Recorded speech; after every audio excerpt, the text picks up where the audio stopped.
미국의 수도 워싱턴에는 그 한국 전쟁에 참전했던 그 젊은이들을 위해서 기념비가 세워져 있다고 합니다.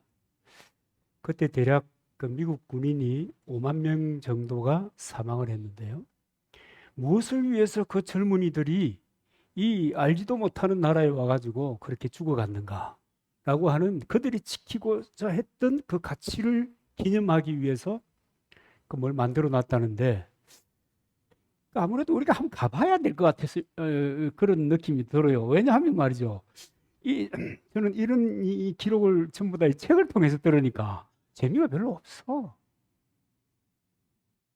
근데 무슨 글을 그 탑에 써놨는가 하면, Freedom is not free. 자유는 공짜가 아니다. 그걸 써놨대요. 지금 우리가 누리고 있는 이 민주주의, 이 자유를 누리게 하기 위해서 알지도 못하는 젊은이들이 이곳에 와가지고 정말 수많은 나라에서 왔잖아요. 그 사람들이 피 흘려주고 대가를 지불해주고, 그래서 우리는 지금 뭐 말할 수 없는 자유를 누리고 사는 거예요. 이게 얼마나 놀라운 일이에요. 오늘 우리가 누리고 있는 그 모든 것들은 생각해 보면 다 대가를 지불해 온 사람들이 있었다. 그거 우리 부인할 수가 없습니다.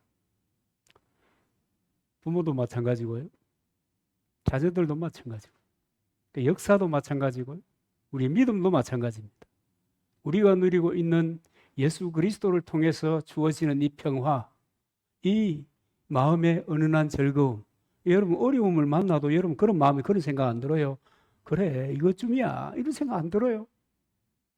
저는 그런 생각이 늘 들어요. 이것쯤이야. 주님이 함께 하신다. 그 얼마나 마음이 평화로운지 몰라요. 염려, 걱정이요?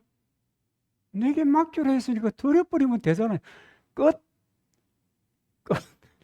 너무 단순합니까? 여러분, 단순한 것이 좋은 거예요. 저처럼 좀 모질해지도록, 아니다. 이렇게 좀 단순해지도록 애를 써보시기를 바랍니다.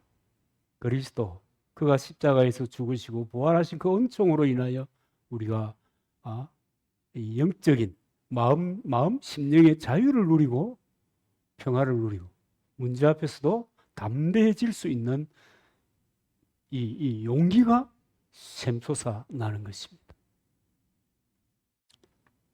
사랑하는 여러분, 오늘 본문에 보면 사도 요한이 아끼고 사랑하는 사람 이야기가 나오는데, 앞으로 좀 더 계속할 겁니다. 이 사람 이름이 가이오예요.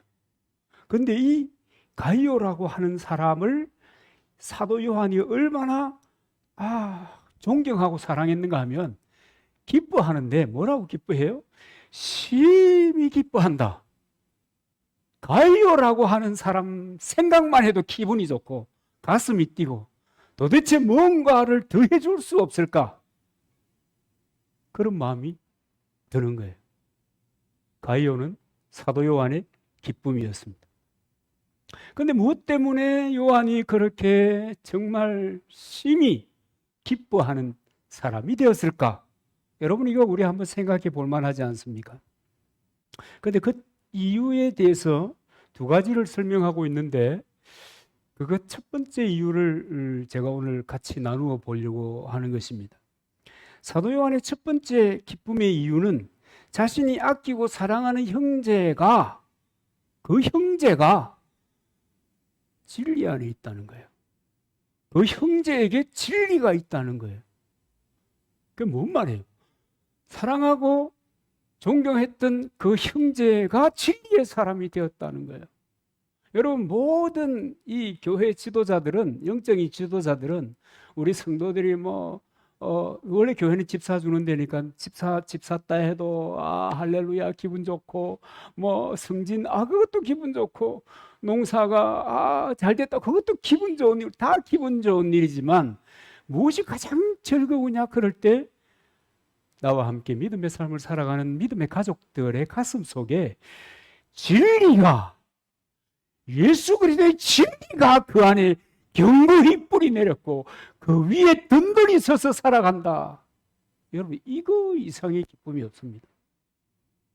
요한도 여러분 무슨 기쁨이 다른 것이 여러 개가 있겠습니까? 이거 이상의 기쁨이 없는 것입니다. 진리 안에서 진리의 사람으로 살아간다. 여러분, 요한이 가이오하고 수십 년을 같이 동거동락했겠습니까? 아니에요. 사도 요한의 행적을 우리가 알잖아요.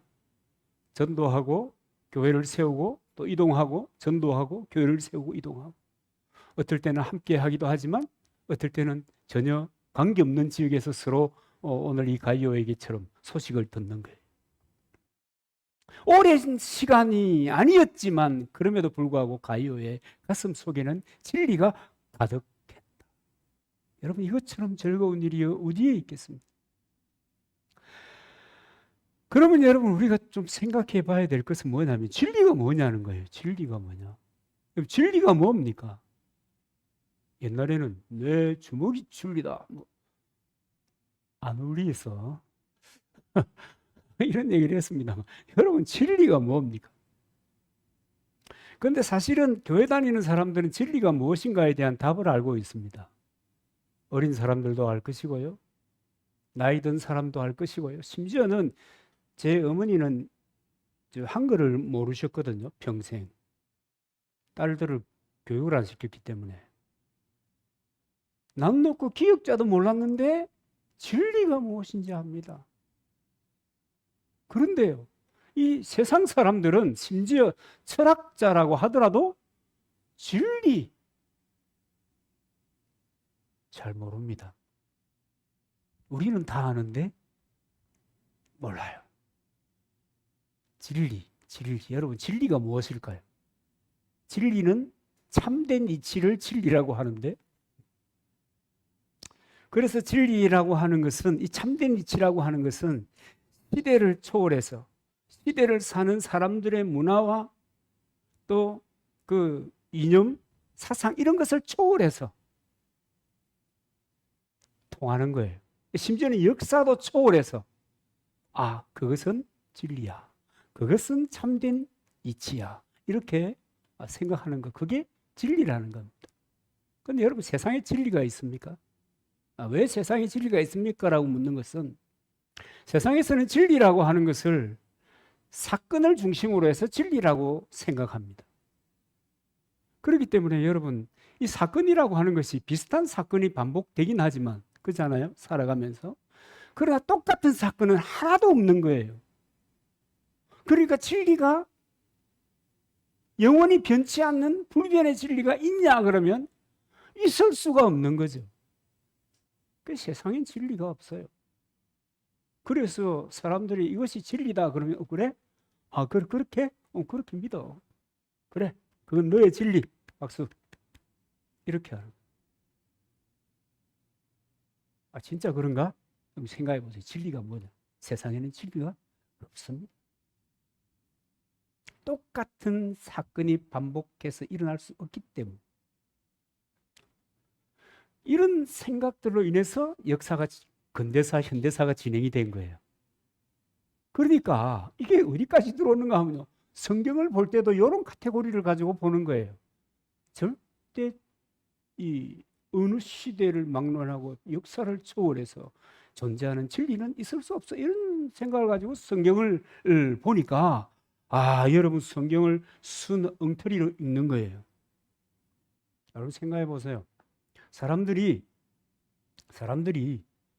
이 진리라고 하는 것을, 또 뭐 진리든 뭐든 뭐 어떤 것을 받아들일 때 자기가 이해할 수 있는가, 내가 인정하는가, 여기에 초점이 맞추어져 있어요.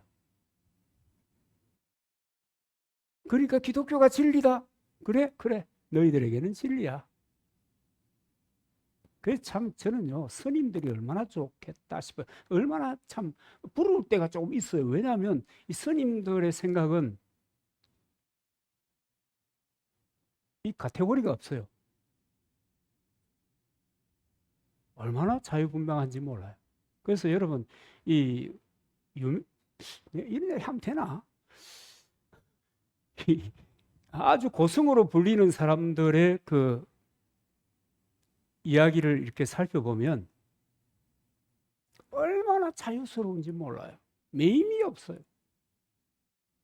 뭐 일반적인 사람들은 그 부처상 앞에 빌면 뭔가 될 것처럼 이렇게 생각하잖아요. 그 사람들은 그거 안 믿어요. 근데 이 고승들은 그렇게 자유스러운데 여러분 그 자유스러움이 사람들에게 얼마나 편안함을 주는지 몰라요. 우리는 이것이 진리다 하고 이렇게 얘기하면 이씨 나는 진리가 아닌데 불편하고 내가 진리로 그것을 받아들이지 않고 니네만 진리해라 이렇게 얘기하면 이거 참 그 껄끄러운 건데 전혀 껄끄러움이 없어요. 자유스러워요. 진보하는 신학자들이나 진보하는 목사들은 자유스러워요. 부처님 나신 날 저거교회 이름표 붙여가지고 경하드리옵나이다.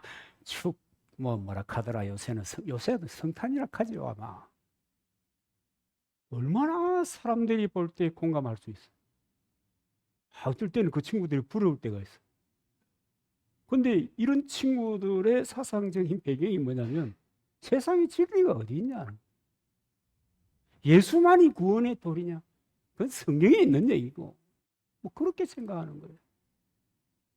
그러니까 여러분 태풍이 지나가니까 얼마나 이 물이 많고 보기가 좋습니까? 그런 것처럼 교회 속에 이런 엉터리의 가치를 가지고 사역하는 목사들이 많고 학자들이 많은 거예요. 진짜 범람하는 중에. 그래서 어떤 그 보수적인 연세 많은 영감님은 그런 얘기를 해요. 한국 교회는 이단에게 이미 졌다. 이단이 정통 속에서도 너무 많기 때문에 졌다 이제는. 이제 어떻게 할 것이냐. 근데 여러분 이제 어떻게 하기는 그러니까 더 좋지. 그렇잖아요. 땡겨 넣을 사람들이 더 많아졌다. 회복시켜야 될 사람들이 더 많아졌다. 그런 측면에서 더 좋은데 어쨌든 간에 여러분 하여튼 이상한 사람들이 너무 많아요. 그러니까 말이죠. 이 진리라고 하는 것이 심지어는 이 하나님의 말씀이라고 하는 것이 옛날에는 왜 저 버스 정류소 같은 데 가면은 시외버스 정류소 가면 왜 자판 깔아놓고 약장 사시는 분들 있잖아요. 그 사람들의 얘기를 두고 하는 말이 귀에 걸면 귀걸이고 코에 걸면 코걸이거든요. 근데 이 얘기가 성경인 것처럼 들려지고 있어요. 그 여러분의 참 기가 막힌 이 일이 아닐 수가 없습니다. 그 원래 진리라고 하는 이 성경에 되어져 있는 진리라고 하는 것은 그 헬라말로 알레데이아라고 하는 건데 이 말 뜻을 살펴보면 그 가장 잘된 번역이라고 하는 것이 true thing, 이게 그러니까 실체, 진짜 이 본질, 알맹이 뭐 그렇게 하면 되겠나요? 그런 거, 그게 진리다는 거예요. 그러면서 이 성경에 보면 이 진리라고 하는 것이 이제 실체고 진짜 이 원형인데 이 성경에 보면 이제 그것을 발견할 수가 있어요. 구약에 보면 여러분 이 실체라고 하는 것이 늘 그림자로 등장하잖아요. 그림자, 모형, 뭐 이런 얘기로 등장하거든요. 실체는 없어요, 구약에는. 근데 그 실체가 신약이 되니까 등장하잖아요. 그 실제로 등장하신 분이 누군가 하면 예수 그리스도거든요. 그래서 히브리스의 표현대로 하면은 구약 사람들에게는 증거는 주어졌지만 실체는 주어지지 않았다. 구세주 예수 그리스도는 주어지지 않았다. 그래서 신약 시대에 그리스도가 오심으로 해서 이 실체이신 그리스도를 만나게 되는 겁니다. 그 실체가 뭐냐면 진리예요. 그러니까 예수 그리스도가 진리예요. 이것은 역사나 시간이나 문화나 문명을 초월해서 진리인 것입니다. 그래서 여러분 우리가 예수 믿는 이 일에 창념하고 인생을 걸고 삶을 드리는 거예요. 그 모든 것에 우선해서 그리스도와 함께하는 그 삶에 대하여 초점을 맞추고 나아가려고 애를 쓰는 것입니다. 여러분 예수 그리스도가 유일한 여러분 역사를 초월한 모든 것을 초월한 진리는 예수밖에 없습니다. 세상엔 역사가 없어요. 제가 이 진리 이야기를 어디서 끄집어 왔는가 하면 제가 어릴 때 학부 시절에 이 철학을 아주 좋아했습니다. 아주 좋은 점수를 받아냈던 그 하이데거의 철학의 그 이야기가 진리에 대한 이야기가 오늘 제가 조금 소개해준 뭐 그런 이야기들입니다. 세상에는 진리 없어요. 그러니까 진리를 찾으려고 노력하잖아요, 다. 노력하다가 그냥 어떻게 돼요? 나만의 진리를 간직하고 살잖아요. 그러니까 상대적인 진리만 얘기하는 거예요. 그래서 여러분 세상에 이제 구원은 없나니 뭐 이렇게 얘기하면 니만 구원이냐 그러잖아요. 그러면서 뭔 얘기해요? 서울에 올라가는데 어디 꼭 비행기만 타고 가냐? KTX도 타고 버스도 타고 뭐 경부선도 가고 전라도를 통해서도 올라가고 얼마나 많은데 그것만이 진리라고 얘기하는 것은 뭐라? 배타적인 독선이다. 여러분 세상에 진리는 없습니다. 진리는 역시 예수 그리스도밖에 없습니다. 그래서 성경은 이렇게 얘기합니다. 은혜와 진리는 예수 그리스도로 말미암아 온 것이다. 진리도 예수로 말미암아 온 것이다. 그가 진리이기 때문에. 은혜도 예수로 말미암아 온 것이다. 그래서 그리스도인은 무엇으로 사느냐? 이 진리로 사는데 이 진리가 누구냐? 예수로 산다는 말이에요. 그리스도인의 삶의 동력은 예수 그리스도. 그리스도인의 삶의 길을 비추는 그 등불도 예수 그리스도고. 그래서 여러분 예수님도 그런 얘기 하잖아요.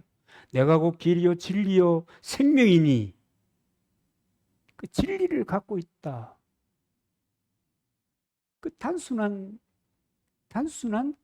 그 진리를 갖고 있다는 그 말에 참 그 많은 고백들을 그 이야기하고 있는 것입니다.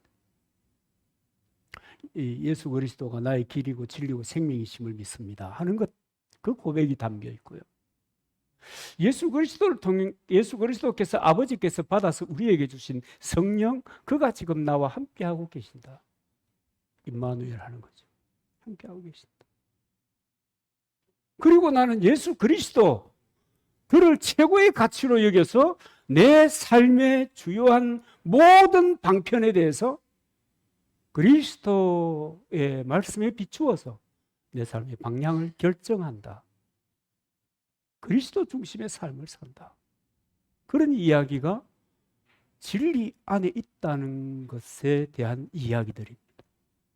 그러니까 여러분, 요한이 얼마나 기분이 좋겠습니까? 요한이 얼마나 가요를 보면 행복하겠습니까? 여러분, 자녀를 보면 기분 좋잖아요. 자녀가 컸어요. 그래서 이견이 생길 수 있어요. 그래도 자녀를 보면 뭐예요? 기분이 좋아요. 안 그래요? 그게 주어도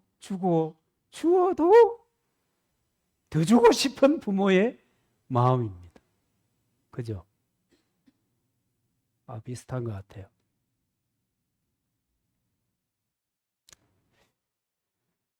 보통 사람들이 그 진리라고 얘기하면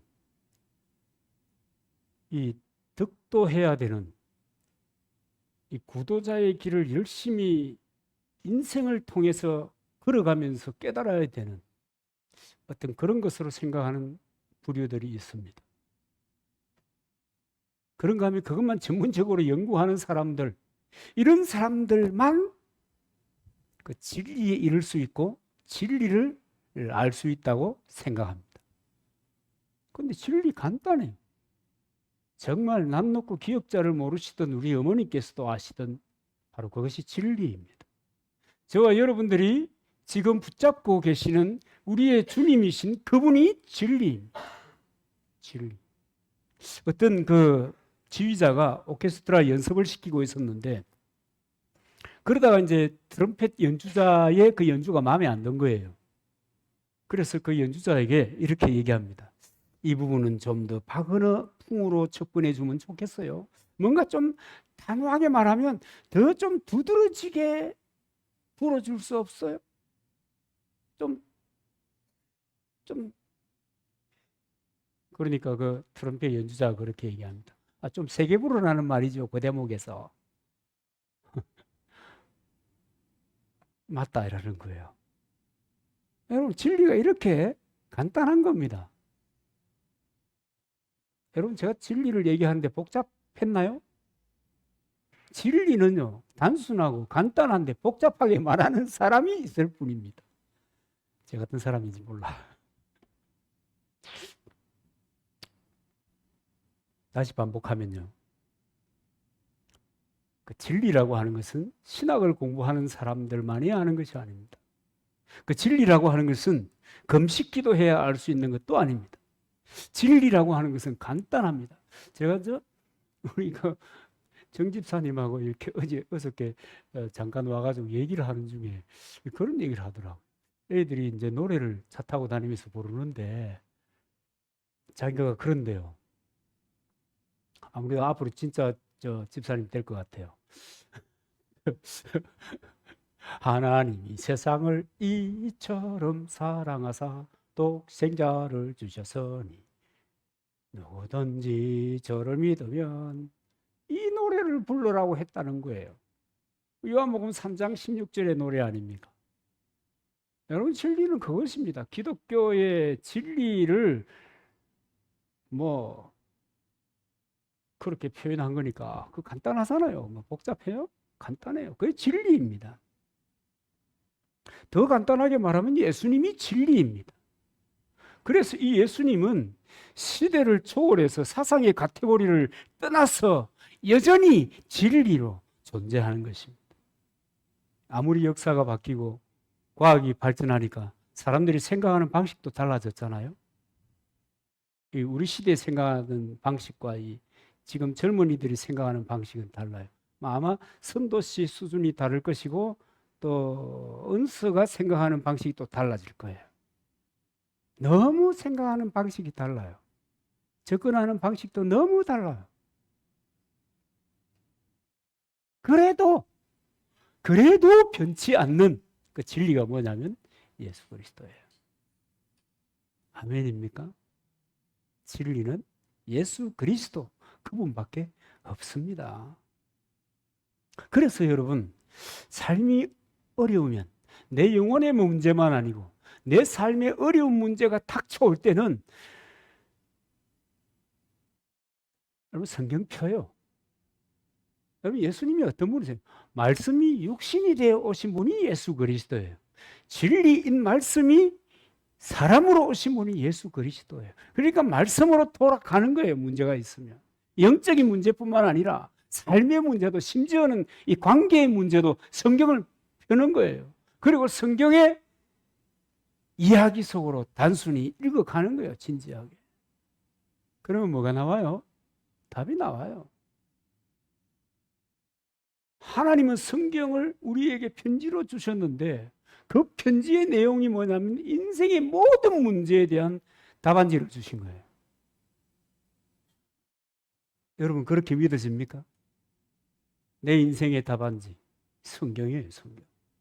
어떤 문제이든지 그것이 관계의 문제이든 어떤 새로운 일에 대한 문제이든 뭐 심지어는 노가다의 문제이든 성경은 해답.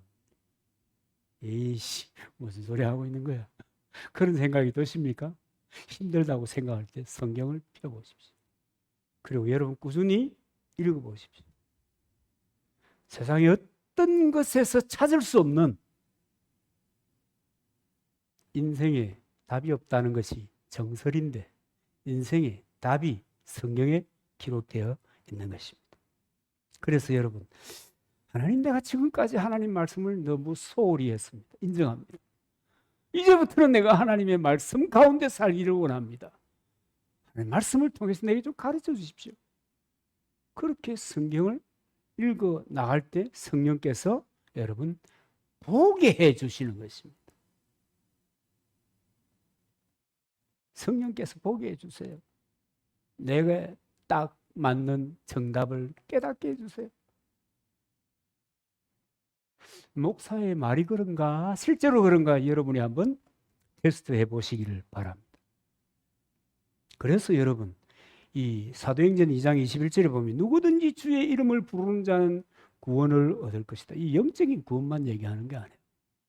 인생의 모든 문제에 대하여 구원이 그리스도 그 이름에 있는 것이에요. 사도행전 4장에 보면 다른 이로서는 구원을 얻을 수 없나니 다른 문제, 다른 사람을 찾아서 독서를 통해서 해결할 수 없었던 여러분에게 멘토가 있나요? 그런 사람들에게서도 갑갑했던 그 문제를 다른 이로서는 해결해 줄 수 없었던 그 문제를 예수 그리스도는 해결해 주신다. 예수 그리스도 외에는 그런 이름을 주신 적도 없다. 여러분, 그 예수를 우리가 믿고 그 예수와 우리가 동행하고 있는 것입니다. 그래서 여러분, 이 진리라고 하는 것은 사실은 이 복잡한 것이 아니고 단순합니다. 하나님이 우리를 사랑하셔서 우리의 죄의 값을 치르려고 예수님을 세상에 보내셨는데 그 예수 그리스도가 우리의 죄값을 지시고 죽으시고 부활하시고 승천하셨고 그분은 다시 오실 것이다. 여러분, 이것이 끝입니다. 이것이 진리입니다. 이것만이 진리입니다. 이 세상 속에. 여러분이 철학자가 고민해도 알 수 없는 그 진리를 우리가 지금 소유하고 이해하고 받아들이고 있는 겁니다. 그래서 여러분, 이 진리를, 이 그리스도를 소유한 사람은 뭐 한다고요? 매이지 않는다. 진리가 너희를 자유케 하리라. 진리가 주는 자유가 있는 것입니다. 여러분, 예수님께서 십자가에 못 박히시기 전에 신문을 받을 때 로마의 그 유대 지역의 총독이었던 빌라도가 예수님에게 얘기하잖아요. 진리가 무엇이냐? 그렇게 묻잖아요. 물론 빌라도는 예수님에게 진리에 대한 진짜 진리를 알고 싶어서 묻는 것이 아니고, 야, 너를 살릴 수도 있고 죽일 수도 있는 권력을 가진 사람이 난데 너는 심지어 유대인의 왕이라고 하면서 지금 죽어가는 입장이잖아. 그 진리가 너에게 있다 한들 그것이 무슨 의미가 있니? 그러면서 진리가 무엇이냐 이렇게 묻는 겁니다. 오늘 세상에 수많은 사람들이 그렇게 진리가 무엇이냐? 예수가 진리냐? 네가 믿는 예수가 진리냐? 너에게는 진리지. 뭐 이렇게 얘기하는 거예요. 빌라도가 좀 비슷한 것 같아요. 알려고 노력을 하지 않아. 자기가 권력이 있으면, 자기가 다른 어떤 그 우위를 점하고 있는 그 어떤 것이 있으면 그것을 통해서 무시하려고. 저는 얼마나 어리석은 겁니까? 여러분, 인생 간단하거든요. 인생이 간단하다는 것은 삶의 모습에 있어서도 간단하지만 삶의 길이에 있어서도 간단합니다. 길지 않아요. 길지 않아요.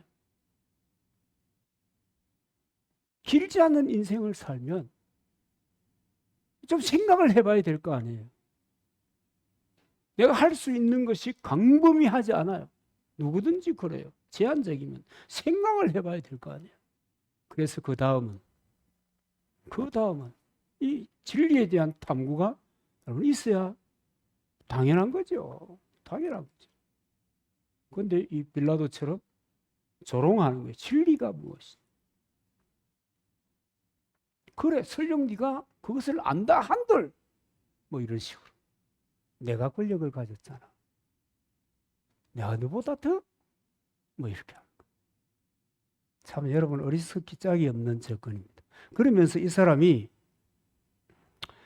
사람은 얼마나 두려워하는지 모릅니다. 이 빌라도가 군중 앞에서 손을 씻으면서 이 예수의 죽음은 나하고 관계가 없다. 너희들이 원해서 한 거야. 알지? 난 너희들 소원을 들어준 거야. 손을 씻어요. 그래서 여러분, 이 빌라도의 이 비겁한 행위가 시간이 지나감에 따라서 다 없어졌습니까? 사라지고 말았습니까? 우리는 뭐 역사에 그 있던 모든 이야기를 미주알 고주알 알고 있는 건 아니잖아요. 그런데 뭐는 알아요? 이 빌라도의 이야기는 알아요. 이 비겁한 인간 빌라도에 대해서는 너무도 잘 아는 거예요. 왜냐하면 교회가 신앙 고백할 때마다 폰디오 빌라도에게, 그러니까 시골 목사 저도 알고 여러분도 알고 다 아는 거죠. 가려지지 않는 거죠. 여러분 마태복음 10장 17절인가에 보면은 이런 말씀이 있습니다.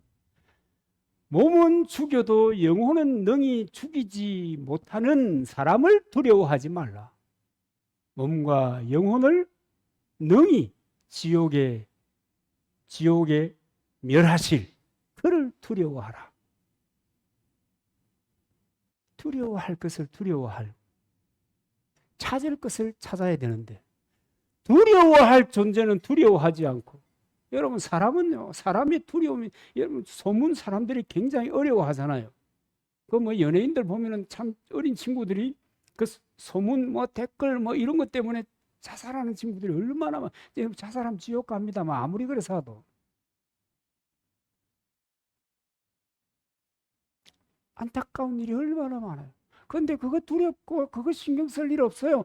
그거요 잠깐 시간 지나면 다 없어져 버려요. 기억도 하지 못해요. 자기가 그런 댓글을 썼는지도 몰라요. 사람의 평가입니다. 의미가 없어요. 저도 그랬잖아요. 고신 안에 나오니까 이 동기에서도 시끄럽더니 동기에 대해 하는데 가자 하잖아요. 함께 하자 하잖아요. 여러분 사람이 그런 거예요. 그런데 빌라도인은 여기에 관심을 가지고 여기에 두려움을 느끼고 있었던 거예요. 자기의 몸과 영혼을 지옥에 멸하실 그 주님에 대한 추호의 관심도 없이 말이죠. 여러분 성경이 말씀하시는 진리는 예수 그리스도입니다. 이 예수 그리스도는 세상의 유일한 진리입니다. 유일하게 변치 않는 진리입니다. 어떤 사상과도 섞이지 않을 진리가 예수 그리스도입니다. 그분만이 진리입니다. 그래서 여러분 그리스도인이 깃발 날리고 사는 그런 삶을 산다고 하면 예수 그리스도를 붙잡아야 되는 것입니다. 여러분 예수 그리스도 외에는 권력에 무너지지 않는 것이 어디 있어요? 안 그래요? 최고 돈 많은 사람이 그냥 감방에 들어가잖아요. 우리나라보다 더 돈 많은 사람이 다 못해도 많아. 권력. 그러나 권력도 그 진리를 막을 수 없어요. 그 진리, 예수 그리스도. 왜냐하면 영원한 진리이기 때문에, 불변하는 진리이기 때문에 누구도 어떤 것도 막을 수 없는 것입니다. 조시 빌리스라고 하는 미국의 그 극작가가 있었는데 이분이 재밌는 말을 했어요. 우표가 되어라. 우표는 우편물이 목적지에 배달될 때까지 붙어 있을 때만 효력이 발휘된다. 우표가 우편물에 붙어 있어야 배달부가 수취인에게 전달을 완료할 수 있다 하는 얘기입니다. 진리를 붙잡고 진리의 그 고백을 통해서 우리의 삶을 살아가야 되는 것입니다. 그리스도인이 여러분 깃발 날린다. 뭘로 깃발 날려요? 영원히 변치 않는 이것을 예수 그리스도를 통해서 깃발을 날리는 것. 그리스도를 대한 고백과 성령이 함께 하시는 그 엄청난 그 자부심과 그래서 바울처럼 마치 실성한 사람처럼 얘기하잖아요. 내가 사는 것은 내가 아니고 그리스도가 산다. 여러분, 성령이 그와 함께 하기 때문에 그런 얘기하는 거예요. 우리가 믿을 때 성령이 우리에게 임하신 거예요. 그 성령을 믿고 하나님의 가치를 붙잡고 세상을 살아가는 거예요. 여러분, 두려워하지 마세요. 하나님의 가치를 붙잡고 살아가면 그쪽으로 해서 그 인재들이 다 그쪽으로 집중하게 되고 협력하게 되고 여러분 힘이 모아지게 되고 그렇게 살아가게 되는 거예요. 두려워하지 마세요. 오른쪽으로 간다? 오른쪽으로 할 때 또 오른쪽으로 맞는 길이 다 열려요. 흐릿하면은 고민이 많아져요. 양다리를 걸치면 고민이 많아져요. 그리스도가 우리의 흔들 깃발이고 그리스도인은 이 깃발을 흔들면서 살아가는 겁니다. 그래서 그리스도인은 진리로 산다. 얼마나 위대한 사람들입니까? 세상은 진리가 뭐 있는지 없는지도 잘 모르는데 그런데 우리는 진리를 알고 진리를 가지고 진리 안에서 살아간다. 얼마나 위대합니까? 안 그래요? 여러분, 우리 위대한 사람이에요. 안 알아줘서 섭섭했습니까? 여러분은 위대한 사람입니다. 진리의 깃발, 이것으로 승리하시기를 주님의 이름으로 축복합니다.